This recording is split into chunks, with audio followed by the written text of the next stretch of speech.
Hi everyone, welcome to the screening of Did You Do It, a film by Aditi Bhande. She's alumnus from the MA Development batch of 14-16. To take this further, we have Tarang with us. She will run the rest of the session. She also graduated in 2016 from the MA Development program, and she has recently completed a course in audio engineering and music production. And she works as a freelance audio engineer and singer under her stage name Rafu. She's interested in exploring acoustic ecology in India as well as studying relationship between sound and humans through her work. So a very warm welcome to you all from everyone here. Over to you, Tarang. Thank you so much, Nikhil. Hi, everyone. I hope everyone can hear me. I'm going to introduce Aditi and her film, just a short introduction, and then we're going to watch the film together. And after that, we're going to take all of your questions. We've had some from the registration. We also have a few extra. And of course, as Nikhil said, if you have any questions, please just put them in the chat and let's grill Aditi today. Aditi is a documentary filmmaker, and her film "Did You Do It" was made as part of the creative documentary course at Sri Aurobindo Center for Arts and Communication, which is in New Delhi. And it has been doing the rounds at both international and national film festivals, and it has won multiple awards for editing, cinematography, direction. And I can't wait for you all to see it. So I think over to you, Aditi, now.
Thank you.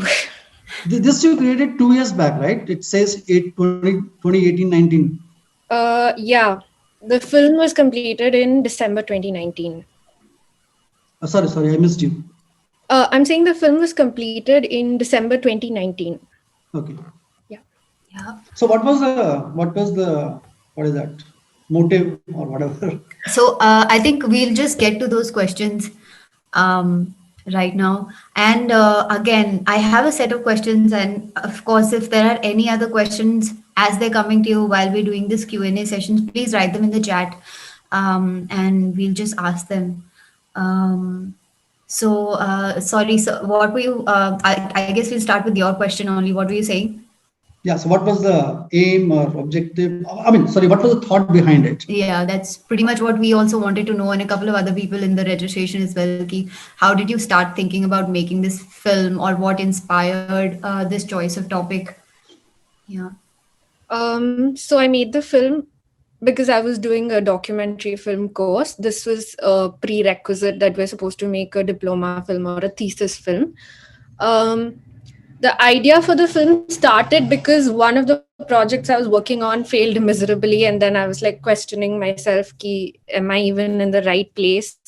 And my professor suggested that I should explore the idea of home, like what is home and what does home mean for me now, as someone who's not from Ghaziabad and has moved here and moved in a landscape that is so the landscape is what basically really struck me, because there's so many farms. So I would always wonder ki, why would the farmers sell their land here, and what is making them sell their land here so that this big concrete jungle kind of a thing can come up. So what is the motivation for that? How come, this gated community kind of a thing, which is quite big? I think seven building corporations kind of formed a conglomerate and made this whole area that is called Crossing Republic. So in somewhere in rural Ghaziabad, the name itself stands out like a sore thumb. Like, there's Dundaheda village, there's a few other villages, and in the middle of that there is Crossing Republic, and you wonder ki, like, what is this absurdity? So I would say the landscape is what got me really, like, it would really get to me. I used to travel to Delhi every day to go to college, and I'm seeing these farms, then I'm seeing these huge buildings, then I'm seeing this river that's polluted. I'm seeing that maybe, the way the roads are built are also built in a way that those who can't afford to live in Delhi, or somewhere like, or even Vaishali or Indirapuram for that matter, which are like very close to Delhi, they've moved to this area now. So because the housing is affordable. So a lot of people who live here then also end up traveling to Delhi, Gurgaon, or the surrounding urban centers for work. So that was something that really got me interested in making a film on the area. And another thing was that I was then occupied with the question of, I started seeing that my everyday life is really interconnected with the pollution I'm seeing in the river on my way to college. Like, the foam that's there, the color of the water, and the Ghazipur landfill is this big landfill on the border of Delhi, and it's this huge mountain, and it's about 5 times the size that it's officially supposed to be. Recently, a couple of years back, there was this big accident where a chunk of the thing fell in the river, and people died because of that. So how is it that the garbage that's coming out of my house, I'm seeing garbage in the river. How is it ending up in, a landfill? How is it ending up in a river?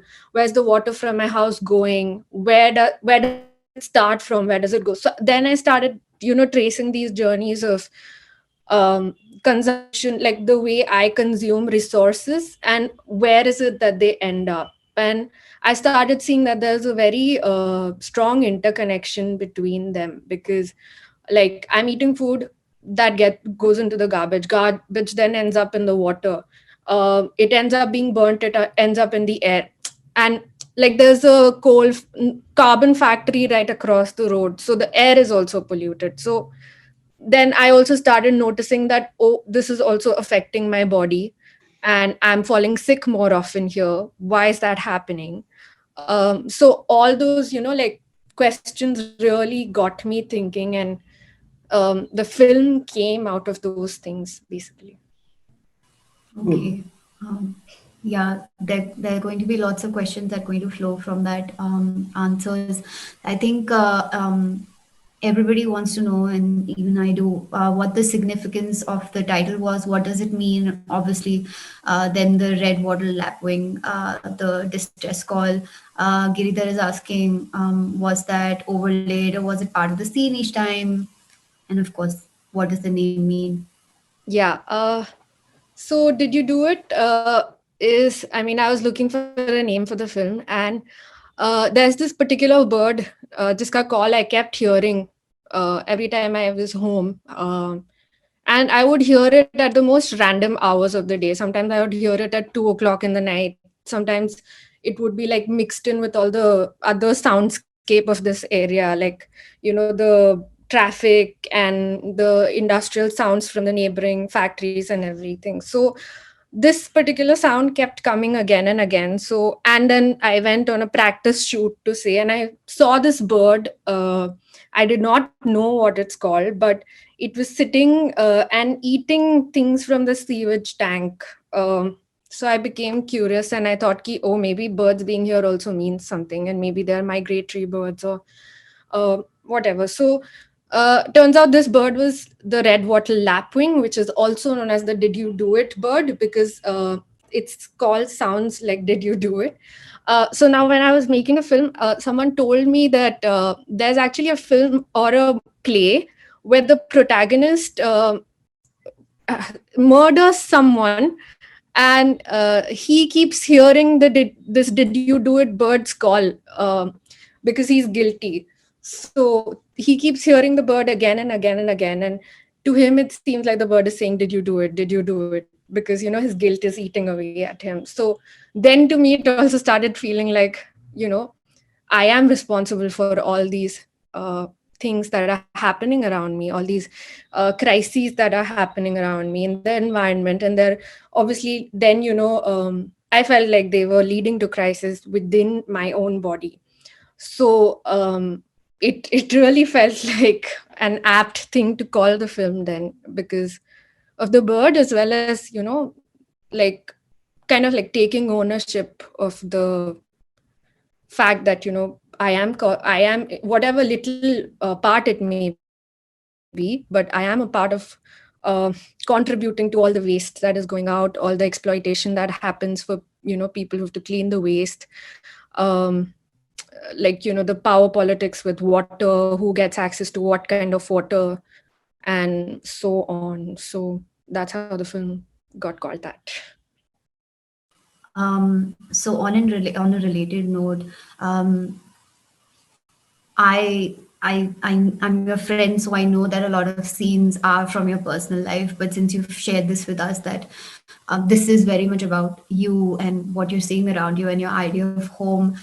So did you feel that you were taking on different roles in the same spaces you were in without the camera? And if so, like, what was this mindset that you had to deal with? Ki, right now I am Aditi, the filmmaker, and right now I'm Aditi, maybe the person who generates waste or the person who's trying to find some semblance of home in this new surrounding that she's in. And how did you deal with this? Like, yeah.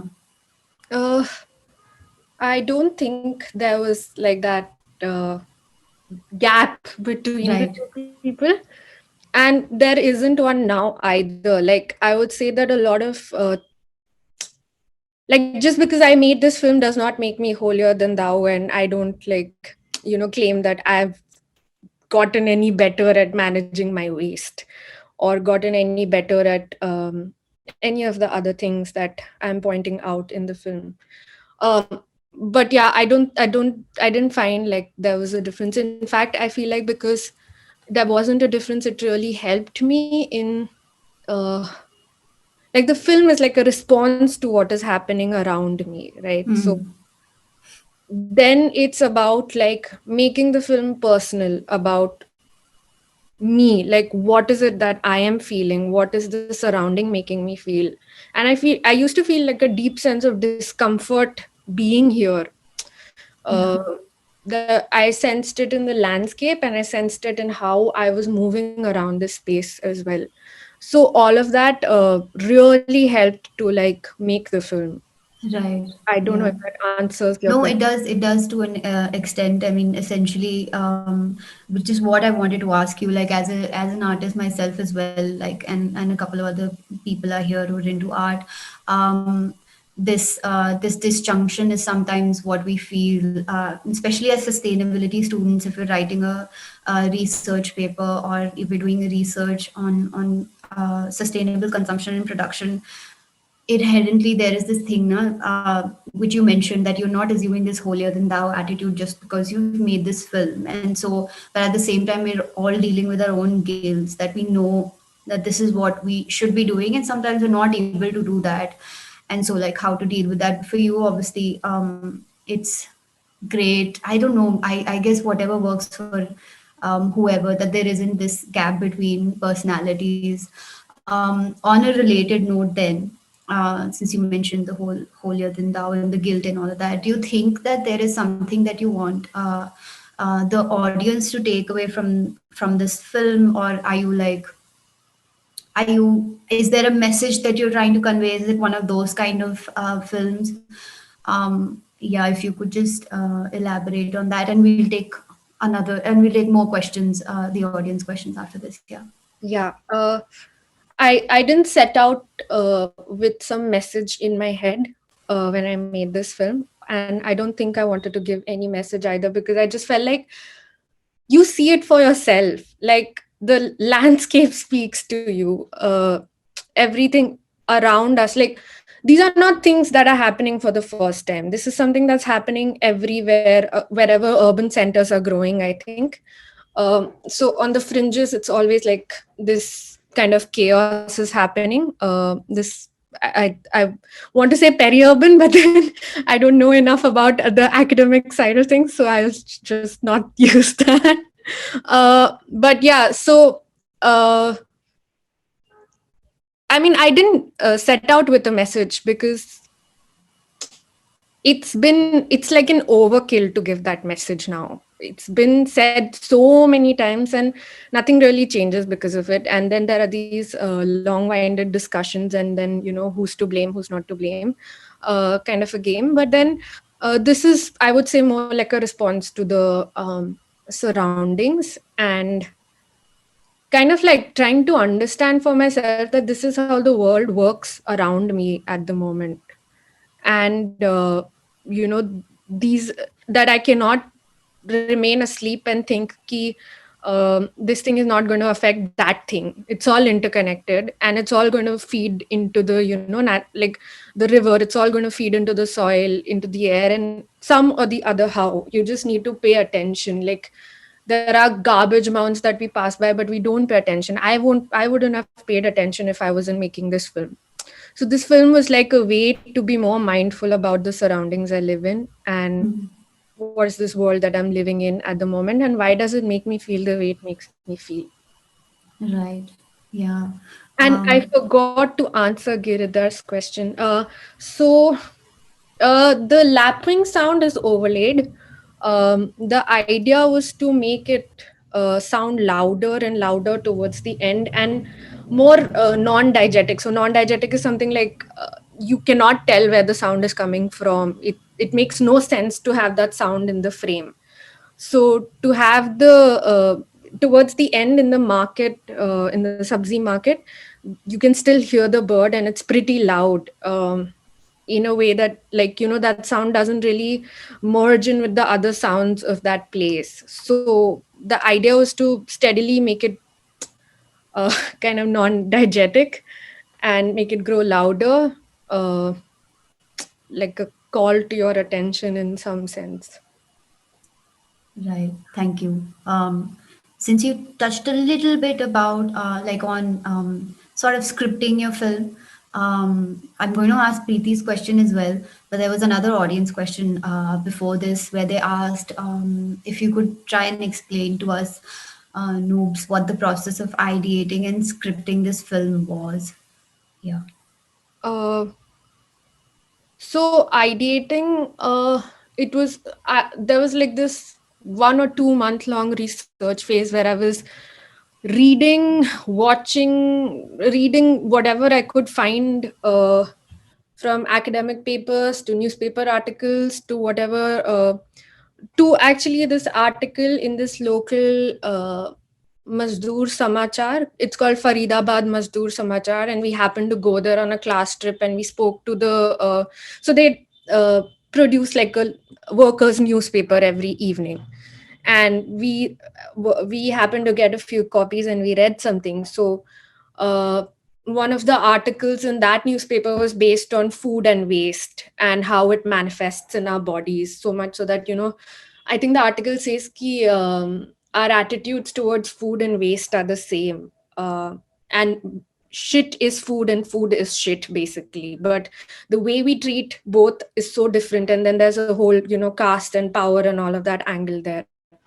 So that is something that, so there was like a horde of different things I was looking at. I was watching films which are related, films like Koyanis Katsi, and then I'm forgetting the name, but I can probably give it. But basically films which are from the same geographical landscape, to understand what is this place, and what are like the power relations in this place, and so on. And then I was also listening to music. I was also um, doing like a horde of different things. I came across this amazing ethnomusicologist from Rajasthan, and his name is Komal Kothari, and his work has been fascinating. I really got inspired by his way of thinking and associating. So Komal Kothari is brilliant in that he will go to an area and look at the grass, and he'll start from the grass key. What are the different types of grass that are there in this area, and what does it mean, and how is that interconnected to say something like a folk song that's being sung in that area, and in what year or what month, and so on. So I was really fascinated by that process of thinking and associating. I was really inspired by Agnes Varda's films, because she also works in this kind of associative. I mean, she makes a lot of these associations, and they are not associations that you impose on the film, but it's something that's like an internal logic. So after the research, then one sits down to make the mind map, come up with everything that you can possibly come up with. Then you sit and write a dream script. A dream script is basically something like, it's like your dream of the film. If you were daydreaming about the film, this is how it would be. But knowing well that that's not how it's going to work out, that's not how the shoots are going to work out, that's not how the edit is going to work out, but right now, for working purposes, this is what I think the film will be like. And then with that in mind, lots of mentoring with my professors, Samira Jain and Ruchika Negi. And after that, we would like go and shoot. The shoot ends, and then we begin editing. Then there's like an edit script, which is different than the dream script, because now you have the material, you have the footage. So you look at the footage, and then what are you dreaming of the film to be. So then you write that, knowing well that maybe that's not how it's going to work out still. And then you keep editing. I think we edited for a good 3-4 months, or maybe more, maybe 6 months, I can't remember now. And even then, like, we had lots of mentoring sessions in the middle. And then by December we were done, so it was quite A long journey. yeah. Wow. Okay. Thank you for that. So I'm gonna ask Preeti's question. She has asked, did you get a chance to screen this documentary amongst the local people of the locality, on which this documentary is based? I don't think that it is based on a certain people, but I'll let you answer that. And if you've got any reaction from the people. There were plans, but then COVID happened. So they couldn't really be carried out. So let's see now. But another thing with the screening is that I'm afraid that a few people might end up in trouble because of me if I screen it here. So I need to figure that bit out, and then, see. What do you mean trouble? So when I was shooting at the sewage treatment plant, now that's like a completely government run thing.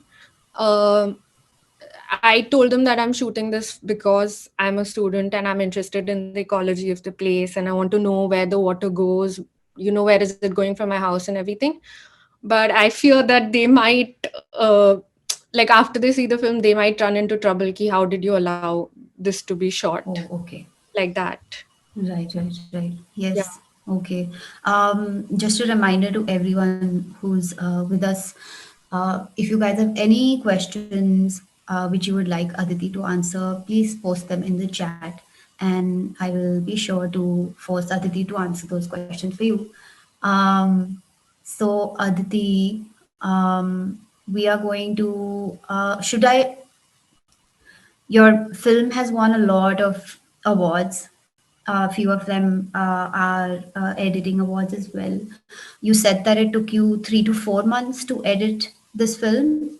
Um, what kind of work goes into editing once you have all of your recording done and shooting done? If you could just talk about that just a little bit, then we'll ask more questions. Yeah. So basically, you start with reviewing all the footage and you take stock of, if you have what you needed. Then you like begin segregating it based on is this like good shots and not good shots. And then you differentiate those. Then you start syncing the sound because sound is recorded like separately. You start syncing the sound, and then like there's this thing where you roughly assemble the structure on your editing software. We call it assembly. Okay. And is that what you're asking me? Or should I say Yeah, something? yeah. Yeah, Yeah. yeah. Hmm. Okay. Yeah. So assembly, and then you write your dreams. You've already written your edit script by this point, I think, and then you try to move towards a rough cut, the first draft of what you Okay. think the film is going to be like. Right. Then you move you like then I had my mentors look at the thing and give lots of feedback. Again, some more research then went into why don't you listen to this music and why don't you watch this film and Very see interesting. if you can learn something from there. Why don't you read this some more? uh, my professor once asked me to read about ballads and how they're made because the text in the film wasn't quite sitting right. Wow. And Uh, how do you think that helped reading, like experiencing another art form to kind of feed into your own? I mean, it doesn't necessarily always help, but then it adds to your understanding of the whole thing. And sometimes you don't understand, like, it's a little bit like you become saturated with all this information, and then some or the other, how it Hmm. plays out in your work. Okay. And you might not always consciously be aware of how it's playing out, but in hindsight, it'll then become like evident. Um, yeah, kind of a Okay. thing. Yeah, so then there are like several, rough cuts. And Wow. for my film, just a little bit before I was to start the sound edit, which was the last 2 weeks, 3 weeks of the editing, my mentor thought that we should tear down the whole structure of the film. And that was extremely scary. So I felt like, oh, I have the film now. But she was like, no, not yet. Let's tear it down and see if the logic of the film that you're saying is it you imposing it on the material of the film, or is it like an internal logic that's emerging from the film. So so then we tore down the structure, and thank god we tore down the structure, because a much better film came out from that. And then yeah, and then the sound edit happened, for which there was barely any time left now because of this restructuring. Yeah. uh, and then yeah, then the final film. On the Wow. day of the submission, of course, I didn't feel like submitting it because I felt like this is not complete. How can I Yeah. even submit this? How you never do, Yes, sort of. yes. So that sounds like a lot of work. And so I'm going to ask you a personal question, which is what somebody during the registration time asked. What inspired you to become a filmmaker? Ah. Uh, I don't really know. I mean, I knew when I was studying in APU that I want to do development work, but it needs to have this creative side to it. So then I started looking, and I took up I wanted to do C4D, Communications for Development, because that was the only creative thing that made sense then. So I ended up enrolling for Communications for Development at Xavier Institute of Communications in Bombay. And there we had a few sessions on documentary filmmaking. Uh, I didn't take away much from the course, but I did take away enough to push me in the direction of I think I want to make a documentary. And my first documentary idea was that I'm going to make a film following the journey of APU alumni and see what they're doing. And all of that. Yeah. Yeah. So, and then I started asking friends if they will want to join me. And of course, schedules weren't matching. And I realized I know nothing about making films. So I had spoken to my course head at the C4D course, Professor Abhay Mukashi, and uh, I was really scared because I was like in my mid-20s and I was again jumping from development, then C4D, then to, documentary. Yeah. So yeah, so Professor Mukashi was like, just do it. If you want to do it, you're gonna have to do it right now. You have to jump in right now and then see how it goes. So that gave me a little bit of courage. Then I spoke to my parents and they also were supportive. I gave my exam for SACAC. uh, I met some really wonderful teachers there, and then I thought I wouldn't get in, of course, because Of course. yeah. And then I got in and it was quite nice. The first day was super overwhelming and I cried after I came back from class because I thought I'd made a grave mistake. Oh, yeah. But then I think it really helped to keep failing at, things in class and be frustrated by it. And then, in the end, something like a decent enough film comes out and you get to learn lots on the way. So that's how it happened. I don't know if it was an inspiration or what, but I guess I just stuck to it, so it worked out. Yeah, no, definitely a journey fraught with a lot of self-doubt and a lot of contemplation. At the Yeah. same time, obviously, it wasn't a decent enough film. It's a great film. I think we all will agree, and I know that experts agree as well. Since I don't know much about film, it is an awards-winning film. Another question that came in was, how can one start making films on social problems, or what is the important thing to remember before working in this film? What do you think about that? Mm. So I went into the documentary course quite proud of the fact that I've done development and I will make documentary films and I will, tell people about things. And quickly that idea fell quite flat because I realized I can't go into a film thinking I'm going to make a film on a social issue. Uh, because that's exactly what happened in the edit of Did You Do It as well. At some point, one of my mentors, Sharna Dastur, she came in and she said, what are you doing with this film? What do you want to do? You want to make some sexy water cleaning documentary for Doordarshan or something? Is that what you want? And I said, no, not at all. And she said, because that's what it's looking like right now. Like you're being too explanatory, you're being too uh, like there's no film in, like it's not a film, it's not image and sound coming together to make you feel something, to move you to do something.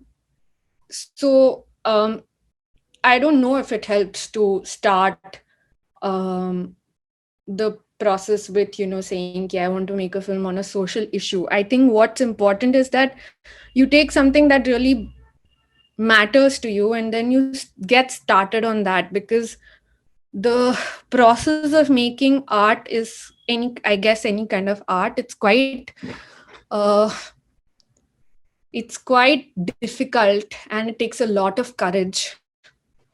and you're going to constantly keep doubting yourself. So you might as well start with something that's that you're really interested in, because you're going to work really hard. You're going to work for a majority of the day, like 12 hours, 15 hours, uh, and so on, just to make, that particular art happen, and so that it sees the end of the day. Yeah, so I would say that that's definitely one thing, to be more open and to follow something that you're genuinely interested in, because that interest is directly going to translate in how your work turns out in the end, because that interest is going to make sure that you work super hard at it, and you do all that you can to Yeah. make it something that's a reflection of humanity, actually.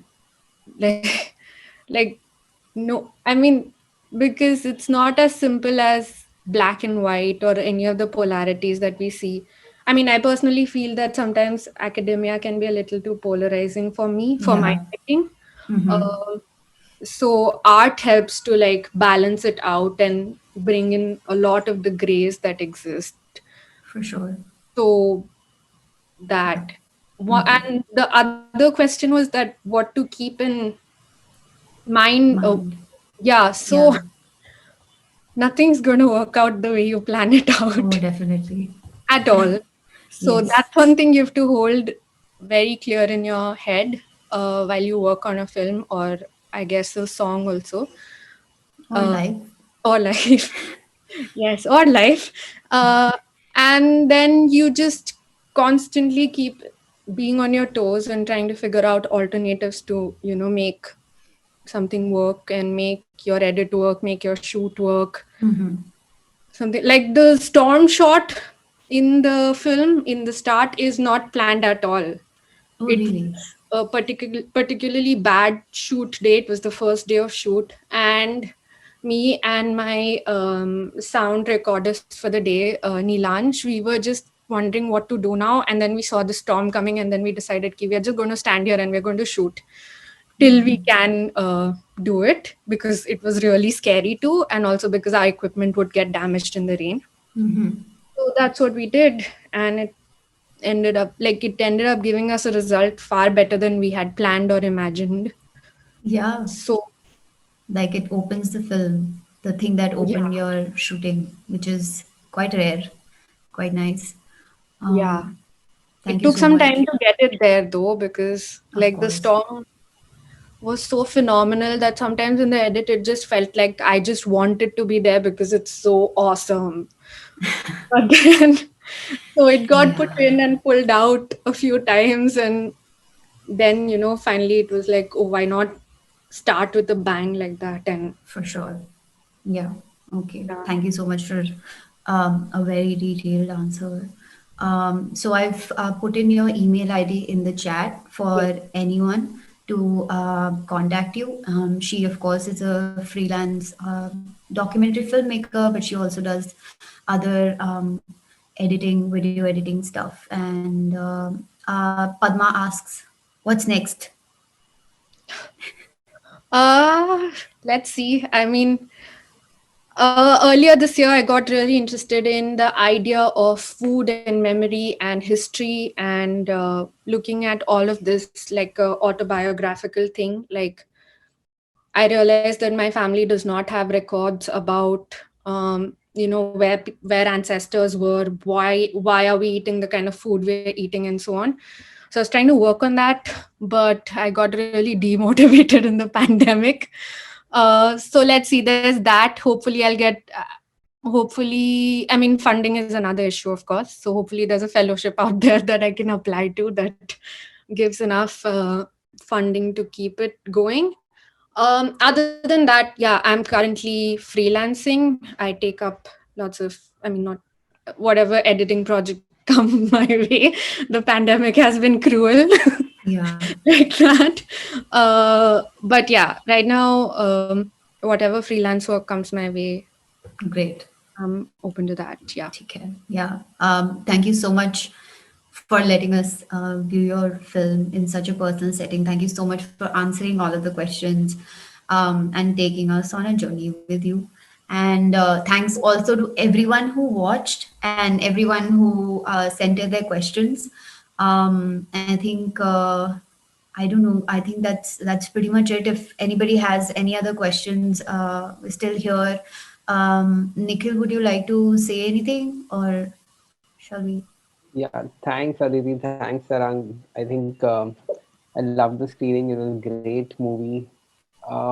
If no one else has any questions, we can actually close for the day. You guys have Aditi's email. You know how to reach out to her. Yep. Yeah. All right. I think that's it. But before we go, Bhande? we must Yeah, talk no. about Tarang's music that's releasing today. Oh, Yeah. okay. Yeah, Thanks. please Just Wow, we tell us like must. more. no, Yes. no, just No, just no, like Tarang, you shut up. Wait. So, yeah, so Tarang has released her second song. It's called Anthropocene. It's available on all streaming platforms, right, Tarang? Her artist name is Rafu, and it's a lovely song. And she's also released another song called Gaia. That was her first song, and that's another okay. amazing one. So please go and give it a listen. Thanks for Yeah. agreeing to do this today, Tarang, when your song was releasing. Okay. I Yeah. mean, now that you have, I'm just gonna post the link here for the song. Just going to take 1 second. What song is that? Which language? It's in English. So I specialize in sustainability at APU, right? With Aditi. But it's I make songs currently. I'm making them in English, and I put I put like biological markers in each of my songs. So like the first one, Gaia had like there's a Rufus indica something karke bird kotri. I call it the kotri bird, and so I put those calls in there. But essentially, like it's a traditional song. My purpose is just for people to listen to music, but at the same time contemplate and maybe talk to me as well. The larger purpose is to talk about sustainable consumption in production, and somehow I'm trying to figure that part out, like how what part does acoustic play in behavioral change. At the say that's one thing, and then on the other hand, of course, there's soundscaping and acoustic ecology, because So we you were write and talking. sing yourself, or somebody else sings. No, I do everything myself. I Music make also. yes, yes. That's what I was studying. I'm an audio engineer and a music Wow. producer now, and I also sing. So I do all of that, and then So it's a Saturday Anurag, evening. Maybe you can sing two lines and then we can close this and then yeah, it'll I be a think we perfect. must hear Yeah. from Tarang. Anurag, I was just saying that Ah, Tarang at one of our meets in Delhi, oh no, she performed for us and it yes. was really wonderful. Oh, And thank I you. think at that time, Tarang, you were involved with mental health issues and you Oh yeah, wanted yeah, yeah. to I highlight still it. But, am. yeah, you still Yes, are. And I'm. it was So wonderful. yeah, the things I've improved a lot since then, Padma. Like that's I'm glad that's to hear. that's all You I were can. wonderful then, but then, yeah, But better yeah, now. I've posted the link in the chat, so the track is available for anyone to listen to on various streaming platforms. I don't know if I would. It's not the kind of song that I could sing, like without anything else. But yeah, just go have a listen, I think, and you can. There are details to reach out to me as well, and I don't know. We were talking to Seema earlier, and maybe something like this can be done for APU as well, sound and ecology. I think Nikhil also is requesting for you to sing right now. Or The song is is it? lovely. I just played it a bit. You must sing, Tarang. Just two lines at least. Come on. Aditi, what did you do? I was going to pop up anyway and ask you. So go on. I Uh, remembered. Acha, okay, this song, na? Wait, what is the song? I've just been promoting it everywhere. Um, you need this, you need that is the older song. This is wait. Oh, take what you want. Right. Oh God. I haven't done this in such a long time. This reminds me of my hostel days where everyone would just force me to sing in the night, like at odd times with the guitar. Okay. Um, okay. Take what you want. You had what you needed. Walking around, a king undefeated. God on your own, possibly beaten. High up above, should you really be leaning? That's it. Thank you. Sorry. Wow, that's nice. Thank you. It Nice. sounds better in the actual version. Yes. I'm sure. It sounds very nice. Thank you. Thanks, Aditi. You too. Thanks a lot. That was wonderful.